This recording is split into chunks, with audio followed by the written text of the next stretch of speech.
원수를 단번에 갚은 삼손이라는 제목으로 함께 말씀을 나누려고 합니다. 오늘 또 이것 가운데 나오신 하나님의 백성들 가운데 말씀 가운데 함께 하시는 하나님의 은혜가 가득 채워지는 복된 시간 되기를 주님의 이름으로 축복합니다. 사사기는 여호수아의 죽음 이후에 마지막 사사인 사무엘에 이르기까지 약 한 350년 동안의 이스라엘의 역사를 기록해 놓은 책입니다.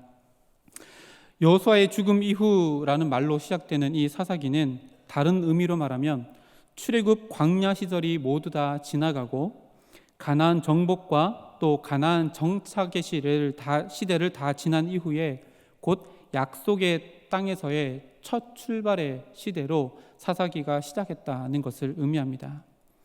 그동안 땅도 없이 나라도 없이 40년간의 광야 생활을 이제는 모두 청산하고 하나님께서 약속하신 그 약속의 땅에서 하나님의 눈동자가 연초부터 연말까지 함께 있는 그곳에서 젖과 꿀이 흐르는 그 땅에서 하나님의 언약의 백성으로서 하나님의 말씀에 순종함으로 이제는 참된 평안과 안식 그리고 하늘에서부터 내려오는 하늘의 비를 마음껏 누리며 살아갈 수 있는 복된 기회가 열려진 시대가 바로 사사 시대입니다.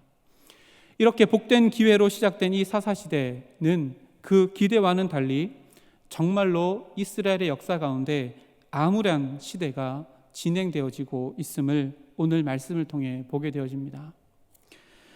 아니 왜 약속의 땅에서 언약의 백성으로서 살아갈 좋은 기회의 시대를 이스라엘 백성들은 이렇게 물거품처럼 허망하게 만들어 버렸을까요?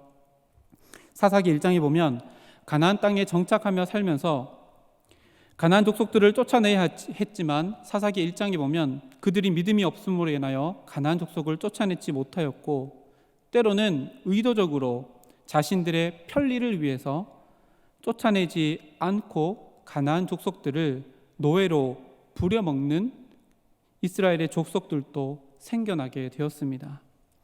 하나님의 말씀을, 하나님의 명령을 자신의 삶 속에서 자신의 편리와 맞바꾸는 타협을 했다는 의미입니다.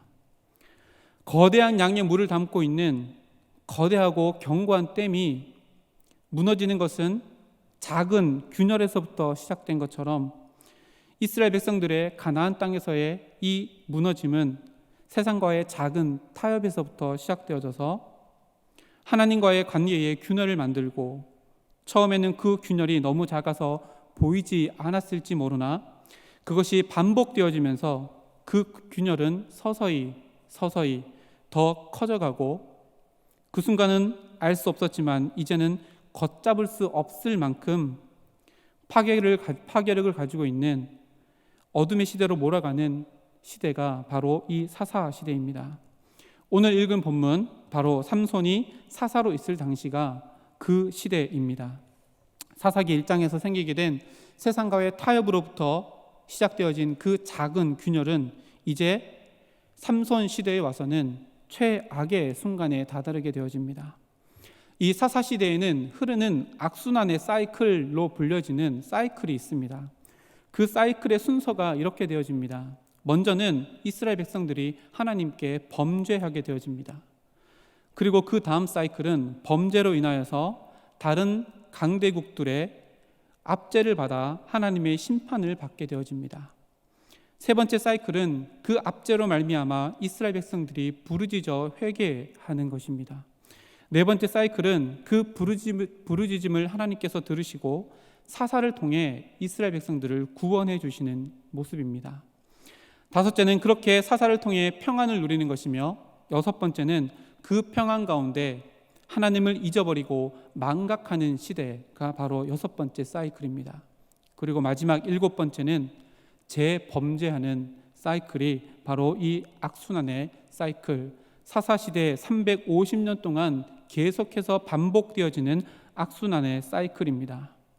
이 죄악의 악순환의 사이클은 350년 동안 이 사사시대 동안 계속해서 반복되어지면서 그들의 죄악들은 더 깊어지게 되어지고 반복되면 되어질수록 그들의 죄악은 더 악랄해지는 패턴을 가지고 있습니다. 이것이 바로 죄의 속성이기 때문에 그렇습니다.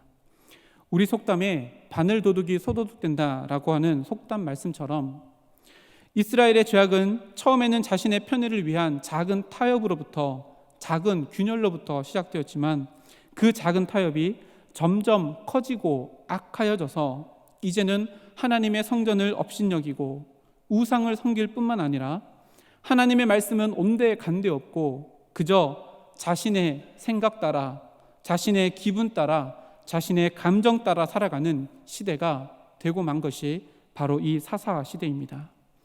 특별히 오늘 우리가 함께 읽은 이 사사 시대의 삼손의 시대에는 그 악순환의 최고점을 찍는 시대가 바로 이 시대입니다. 좀 전에 말씀드렸던 이 사사 시대의 350년 동안 흐르는 악순환의 사이클마저 깨어져 버리는 시대가 이 삼손의 시대입니다.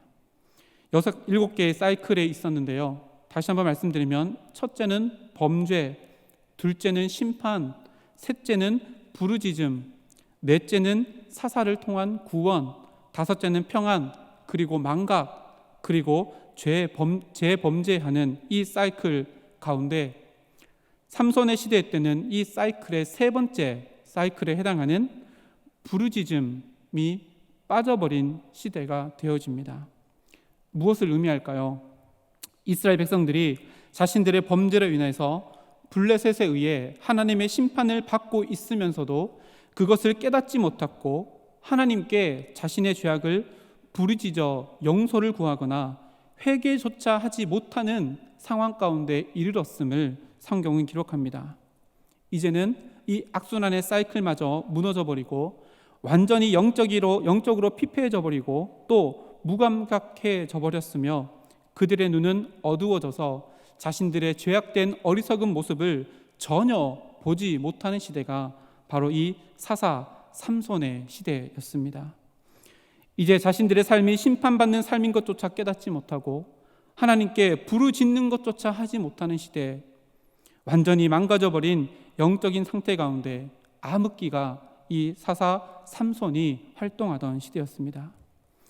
그럼에도 불구하고 하나님께서는 부르짖지도 못하는 이스라엘 백성들을 구원하시고자 불임으로 힘들어하는 한 가정, 마노아의 가정을 택하시고 삼손을 이 땅에 보내셔서 블레셋으로부터 이스라엘을 구원하시고자 하시는 계획을 이루어 가십니다. 우리가 믿는 하나님의 사랑이 바로 이런 사랑입니다. 지금 우리는 사순절기를 보내고 있습니다. 십자가의 그 사랑이 바로 하나님의 그 사랑의 완성입니다. 사도 바울은 이것을 이렇게 기록합니다. 로마서 5장 8절입니다. 우리가 아직 죄인 되었을 때에 그리스도께서 우리를 위하여 죽으심으로 하나님께서 우리에 대한 자기의 사랑을 확증하셨느니라. 아멘. 우리가 아직 죄인 되었을 때에 무슨 말일까요? 내가 구원이 필요한 존재인지조차 깨닫지 못하고 있을 때에, 내가 멸망을 향해 달려가고 있는 존재인지도 깨닫지 못하는 그때에, 곧 하나님의 존재 자체를 부정하고 인식 못하고 있는 그때에 예수님은 우리를 위해서 십자가를 지시고 죽으심으로 그 사랑을 확증하여 주셨다는 사도 바울의 고백입니다. 사사기를 성경 통독함을 읽으며 혀를 찬 적이 있습니다. 이러니 안 되지. 그러나 가만히 생각해 보면 바로 이 사사시대 이스라엘 백성들의 모습이 바로 우리들의 모습임을 고백해야 하며, 또한 그런 이스라엘 백성들을 품으시는 하나님이 오늘 또 나의 하나님이라는 사실을 기억한다면 우리는 늘 그 사랑에 감격할 뿐만 아니라 날마다 감사함으로 살아가야 될 존재임을 깨닫게 되어집니다. 그 사랑으로 인하여 내 자신이 어떤 상태인지도 모르고 구원을 부르짖지도 못하는 상태 가운데 허덕였던 우리가 하나님의 구원받은 하나님의 백성이 된 것입니다. 이 사실 하나만으로도 우리가 보내고 있는 이 사순절기가 늘 감격에 젖어야 하며 감사에 젖어야 할 것입니다. 그러나 여전히 우리는 우리들의 일상 속에서 잘못된 자기 사랑의 모습으로, 때로는 게으름으로, 때로는 나태함으로, 때로는 잘못된 자기 사랑의 모습으로 세상과 타협함으로, 또한 나 자신과 타협함으로 내 삶 가운데 얼마나 많은 균열을 만들고 살아가는지 셀 수도 없을 만큼 우리는 더럽고 추악한 존재들입니다. 그 타협이 지금은 비록 작게 보일지 모르나 죄는 반복되어지면 질수록 그 죄악이 더 깊어지고 더 짙어져서 언젠가는 큰 영향력으로 내 삶을 휘어잡게 되어 나의 삶도 이스라엘 백성들의 사사시대처럼 암흑기를 열어가게 될 줄 우리는 늘 기억해야 합니다. 부르짖지도 못하는 이스라엘 백성에게 구원의 손길을 먼저 내미신 그 좋으신 하나님, 그 손길에 나의 어리석음과 나의 나약함을 내어놓고 회개하며 애통하며 긍휼을 구하는 간절한 그 부르짖음이 우리 사순절 기간 동안 회복되어지는 우리 모두가 되기를 주님의 이름으로 축복합니다. 다윗은 밧세바를 범하였습니다. 밧세바를 범하고 난 이후에도 다윗은 무감각하였습니다. 그러나 하나님의 선지자 나단 선지자의 말을 듣고 하나님 앞에서 이렇게 애통하였습니다. 시편 51편 17절 말씀입니다. 하나님께서 구하시는 제사는 상한 심령이라. 하나님이여 상하고 통미하는 마음을 주께서 멸시하지 아니하시리이다. 아멘. 다윗은 애통하고 통회하는 상한 심령을 가지고 나아가는 모든 자들을 외면하지 않으시는 하나님 앞에 엎드렸습니다. 그리고 부르짖었습니다. 하나님의 말씀에 순종하는 자원하는 마음을 달라고 자신의 마음을 찢으며 애통하며 하나님께 나아갔습니다. 그런 다윗을 하나님은 용서하여 주셨고 품어주셔서 오늘 또 위대한 믿음의 손자로서 우리의 입술 가운데 거론되어지는 위대한 인물로 세워주셨습니다. 사사기의 마지막 사사인 삼손을 통해서 하나님께서 우리에게 가르쳐 주시고자 하시는 것이 바로 이것입니다.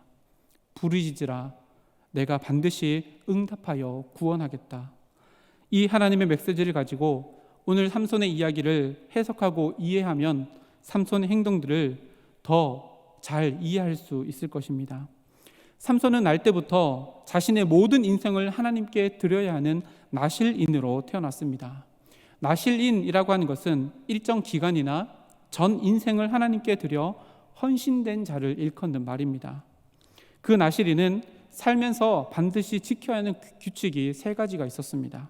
첫째는 포도주나 독주를 마시지 않는 것입니다. 포도주는 세상이 주는 기쁨의 대명사를 의미합니다. 이를 마시지 말라라고 하는 첫 번째 명령은 세상의 그 어떤 것으로도 기쁨을 삼지 말고 오직 나의 기쁨은 하나님밖에 없다는 것을 고백하는 인생을 살아라라고 하는 명령입니다. 두 번째 나실인이 지켜야 될 명령은 머리에 삭도를 대지 말라라고 하는 명령입니다. 머리는 그 사람의 주권을 의미합니다. 머리카락을 자르지 않으므로 내 머리의 주인 되시는 분은 오직 한 분, 죄송합니다. 오직 한 분 하나님이심을 날마다 기억하며 살라는 명령이 바로 두 번째 명령, 머리에 삭도를 대지 말라라고 하는 명령입니다.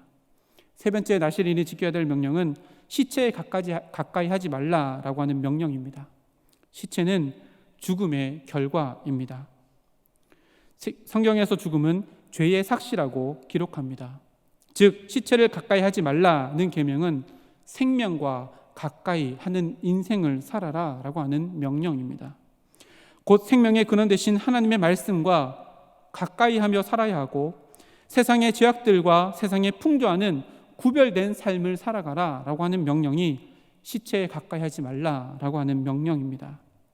그런데 이렇게 세 계명을 지키며 살아가야 될 나실인인 이 삼손은 나실인으로서 지켜야 될 이 3가지를 모두 다 어기게 되어집니다.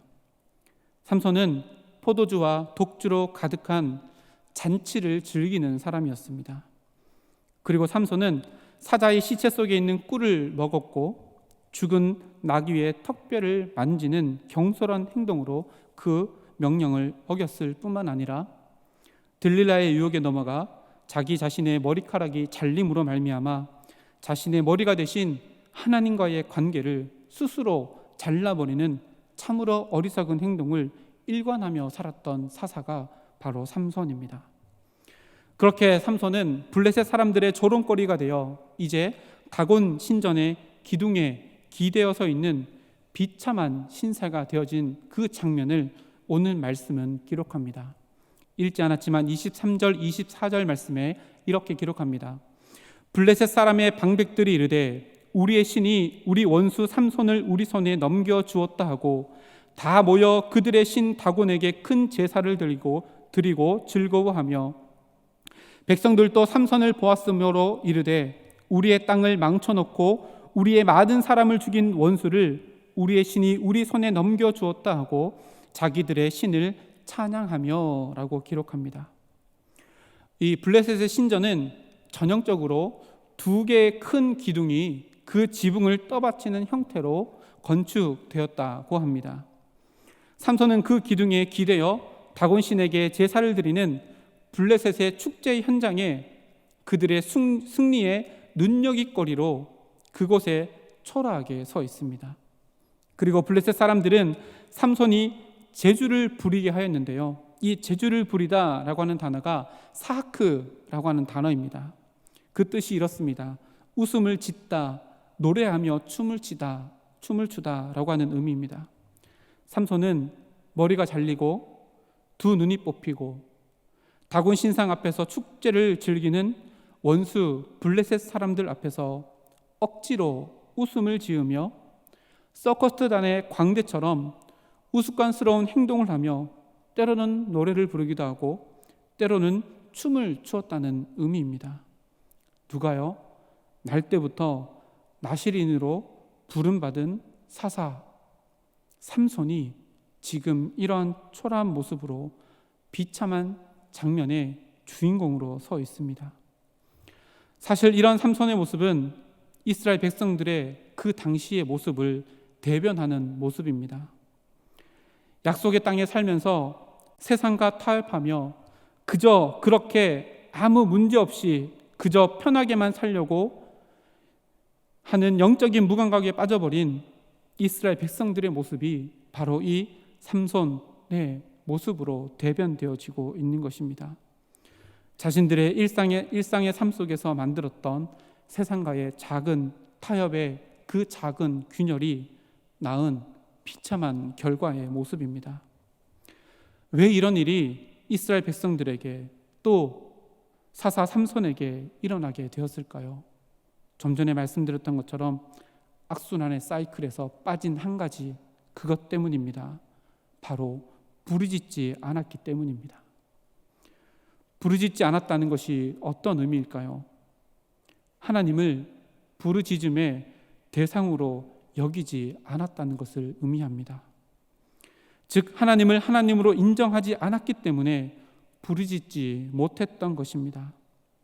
하나님 없이도 자기 스스로 자기 인생을 생각하며 자기들의 안녕을 자기 스스로 이룰 수 있다고 생각했기에 그들은 하나님을 자신들의 부르짖음의 대상으로 여기지 못했던 것입니다.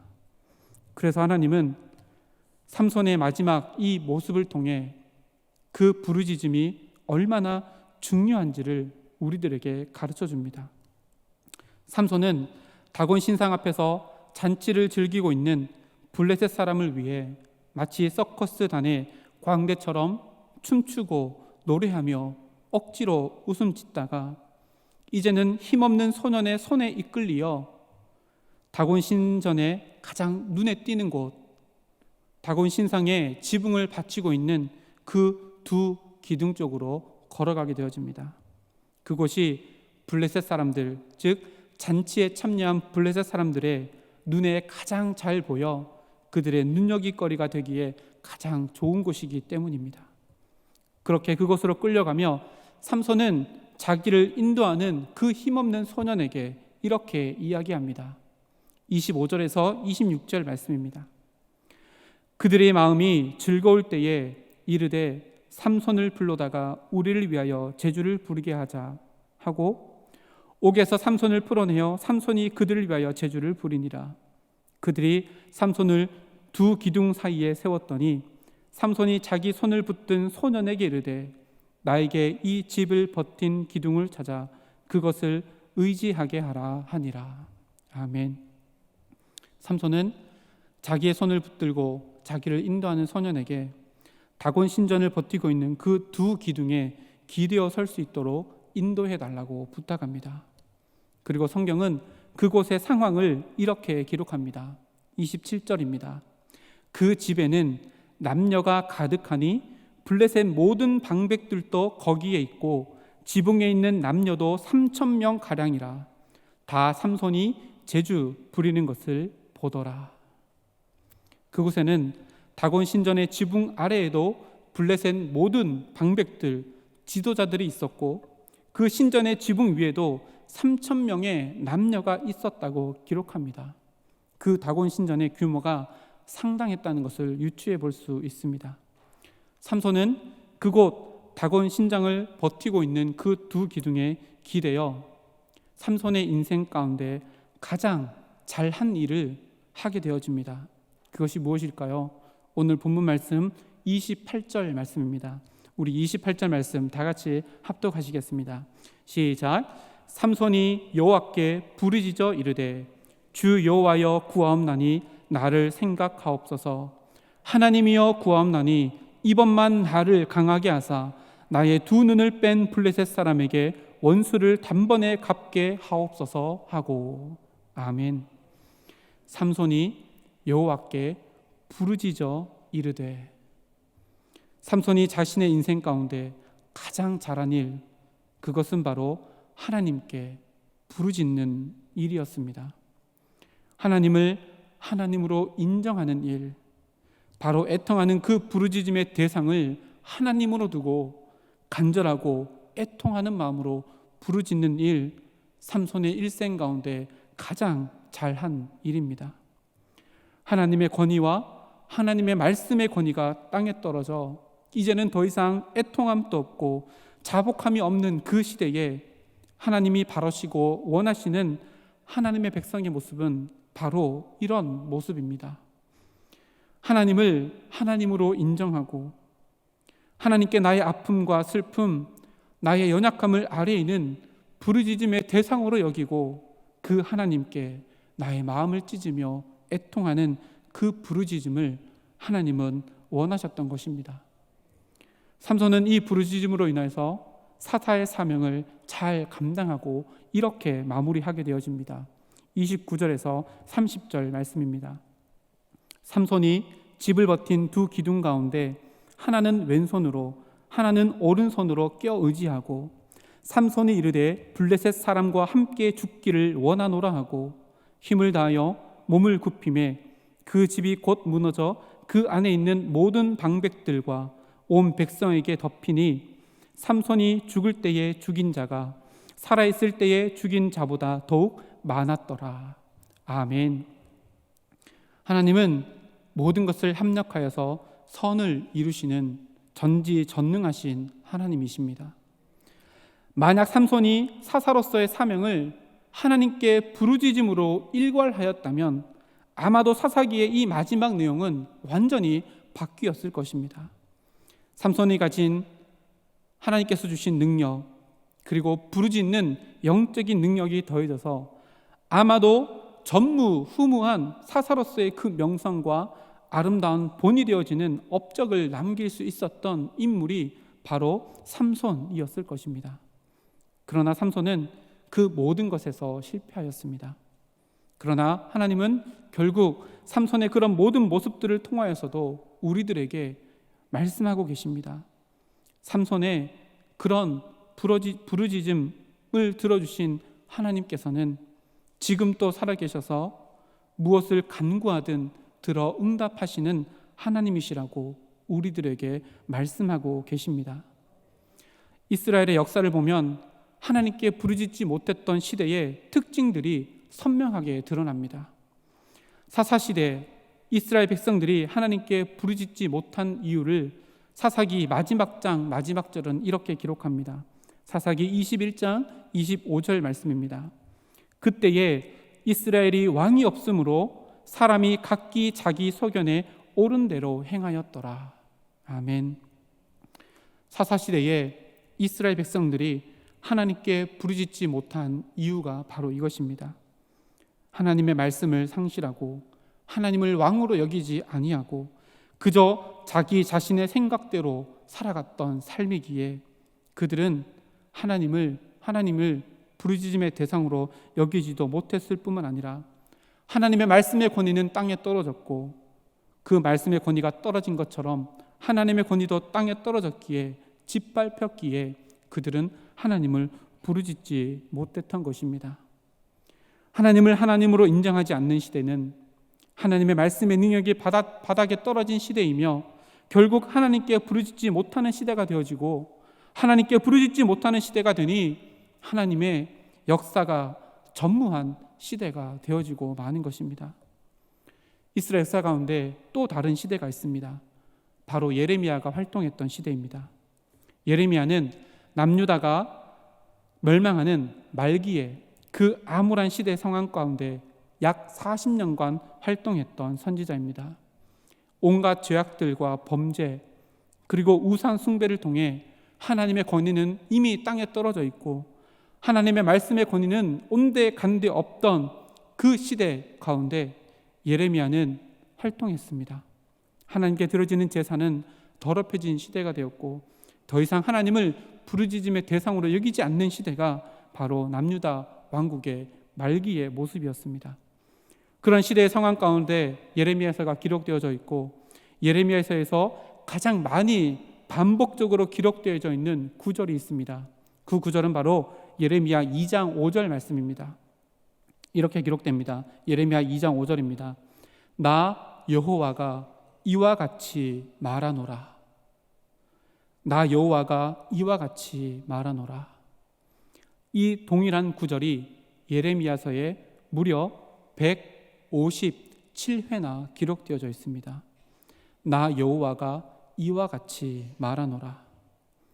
하나님의 말씀의 권위가 상실된 남유다 백성들에게 하나님은 하나님의 말씀의 권위를 세우기 위해 나 여호와가 이와 같이 말하노라 무려 157회나 선포하며 이야기하였지만 이스라엘 백성들은 나라가 멸망하는 가운데서도 하나님께 부르짖지 못하였고 그 결과 멸망하여 바벨론의 포로로 잡혀가게 되었습니다. 우리들의 삶을 돌아봅니다. 나의 삶에 하나님의 말씀의 권위는 어떠합니까? 혹 내 소견에 옳은 대로 행하며 살아가기를 당연시하고 때로는 내 뜻에 따라 하나님의 말씀을 각색하거나 오용하며 살아가지는 않으십니까? 아니면 하나님의 말씀은 온데간데 없고 그저 세상의 풍조에 발맞추기 급급하여 살아가는 우리들의 인생은 아닌지요? 내가 내 인생의 주인이 되어서 내 인생을 스스로 준비하며 살아갈 수 있다고 생각하고 때로는 나의 자녀의 인생을 내 자녀의 앞날을 내가 준비할 수 있다고 생각하고 스스로 각자의 소견에 옳은 대로 나와 내 자녀를 양육하고 있지는 않으신지요? 예레미야 선지자는 하나님의 말씀을 대언하며 예레미야서 33장 3절 말씀에 이렇게 기록합니다. 너는 내게 부르짖으라. 내가 내게 응답하겠고 네가 알지 못하는 크고 은밀한 일을 내게 보이리라. 아멘. 오죽했으면 하나님께서 돌려 말하지 않으시고 직설적으로 이렇게 말씀하셨을까요? 너는 내게 부르짖으라. 내가 내게 반드시 응답하겠다. 네가 알지 못하는 크고 은밀한 일을 반드시 내가 너에게 보여주겠다. 그러니 제발 나에게 부르짖으라. 우리는 코로나19라고 하는 시대적 상황 가운데 무려 1년여의 시간을 보내고 있는 가운데 있습니다. 이런 시기에 하나님이 우리에게 요구하시는 것은 단 하나입니다. 그것은 바로 부르짖음입니다. 하나님을 하나님으로 인정할 때만 가능한 그 부르짖음, 하나님의 말씀이 그 권위가 온전히 세워질 때라 부르짖을 수 있는 그 부르짖음, 하나님은 우리의 입술을 통해 이 나라와 이 민족 그리고 한국교회와 울산교회의 회복 그리고 나와 우리 가정, 우리 자녀의 회복을 위해 부르짖으라 말씀하십니다. 하나님과 1:1의 만남을 가지기 참 좋은 때입니다.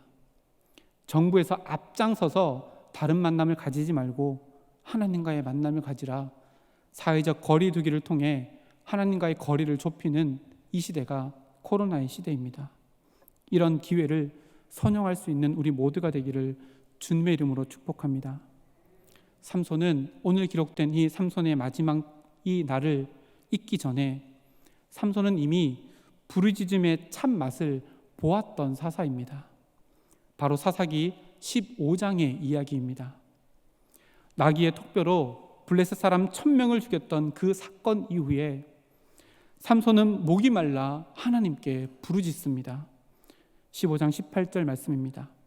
삼손이 심히 목이 말라 여호와께 부르짖어 이르되 주께서 종의 손을 통하여 이 큰 구원을 베푸셨사오나 내가 이제 목이 말라 죽어서 할례 받지 못한 자들의 손에 떨어지겠나이다 하니, 삼손은 나귀의 톡뼈로 블레셋 사람 1000명을 죽이고 나서 그곳 이름을 라맛 레히라고 이름 붙였습니다.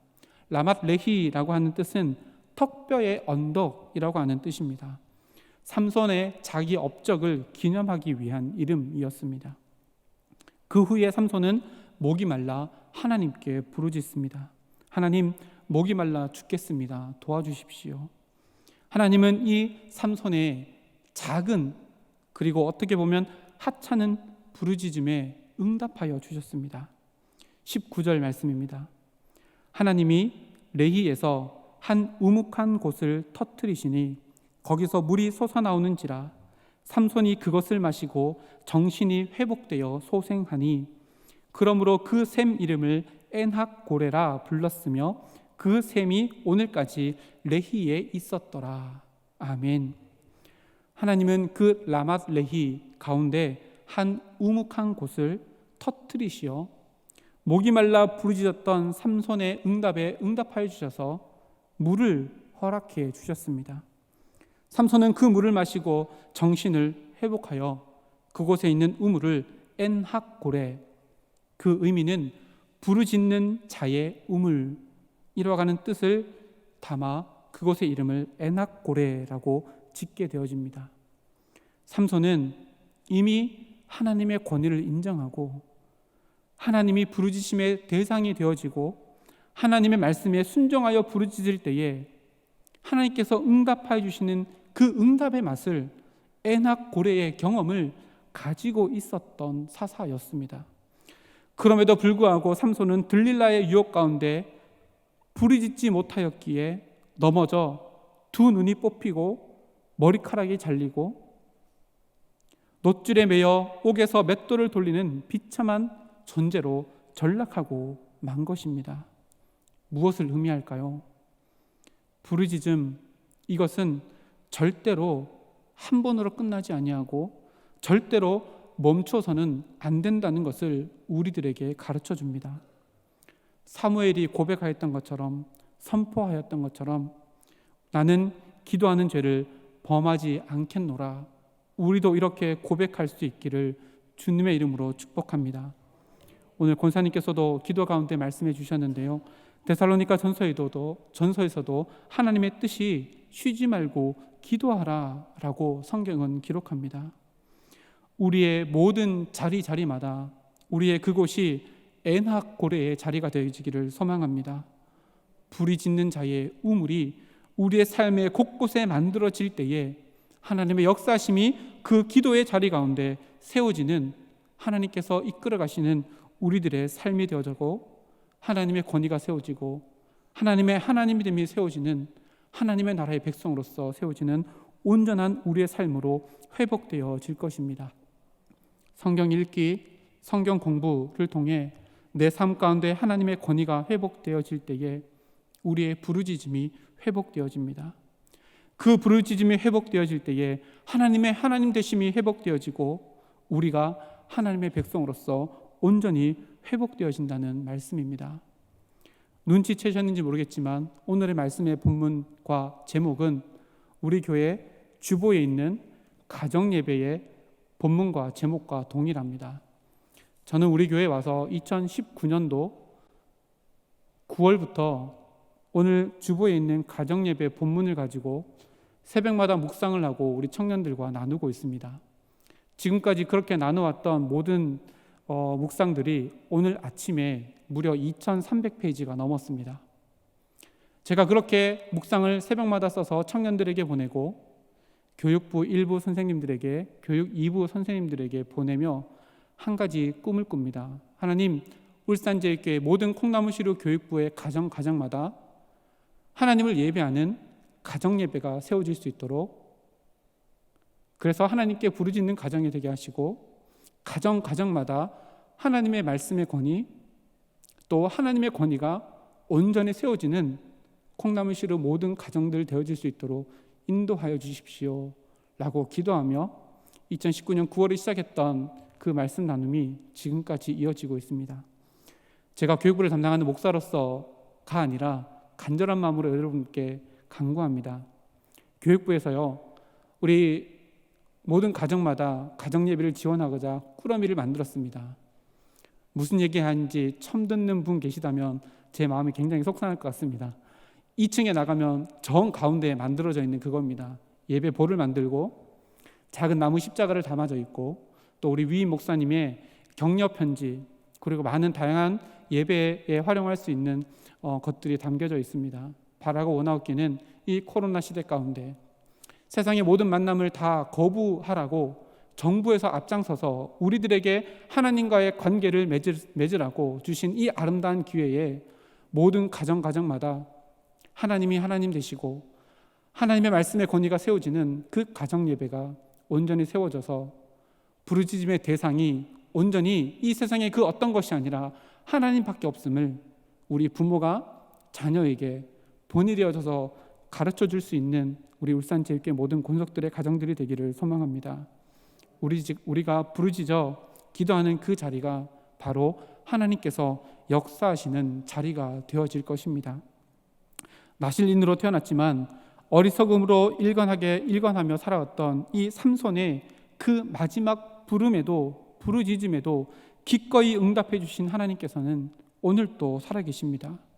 그 하나님께 우리의 마음을 다해 부르짖음의 대상 되시는 그 하나님께 간절히 부르짖을 때에 그 자리가 하나님께서 역사하시는 자리가 되어 우리나라와 우리 민족뿐만 아니라 한국교회가, 울산제일교회가 하나님의 말씀 위에 더욱더 든든히 온전히 회복되어질 줄 믿으며 오늘 말씀을 증거합니다.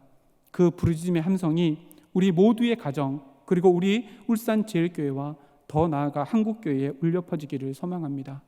힘들고 어려운 이 시대에 길을 잃고 허덕이는 이 세대 가운데 하나님의 역사하심을 나타내는 축복의 통로로 쓰임받는 우리 울산제일교회 모든 권속들 되기를 주님의 이름으로 축복합니다. 다 함께 기도하시겠습니다. 살아계신 아버지 하나님, 지금 이 시대가 부르짖음이 필요한 시대임을 깨닫게 하시니 감사드립니다. 삼손의 부르짖음에도 응답하신 아버지 하나님, 이 나라와 이 민족, 한국교회와 울산제일교회, 그리고 우리 모두 가정을 위해 부르짖는 우리의 기도가 끊어지지 아니하도록 주님 함께하여 주시옵소서.